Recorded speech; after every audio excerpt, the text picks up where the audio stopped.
परीक्षा तर रद्द झाली, पुढे काय? आता पुढे काय याची उत्तरं ग्राफिक्सच्या माध्यमातून पाहूयात. 3 मे 2026 ला ही नीटची परीक्षा घेण्यात आली होती. ती परीक्षा आता रद्द झाल्याचं घोषित करण्यात आलंय.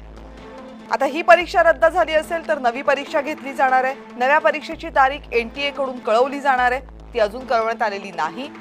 लवकरच कळवू असं सांगितलंय.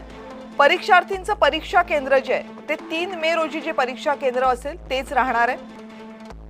विद्यार्थ्यांना आता पुन्हा एकदा नव्यानं रजिस्ट्रेशन करण्याची या परीक्षेसाठीची गरज नाहीये. विद्यार्थ्यांकडून नव्या परीक्षेसाठी पुन्हा एकदा शुल्क आकारलं जाणार नाहीये. कोणतीही नवी परीक्षा फी भरावी लागणार नाहीये आणि आता नव्या परीक्षेसाठी एक नवं ओळखपत्र दिलं जाणार आहे.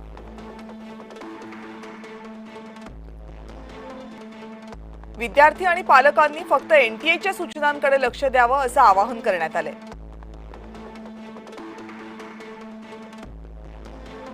पेपर फुटीची चौकशी ही सीबीआय करणार आहे.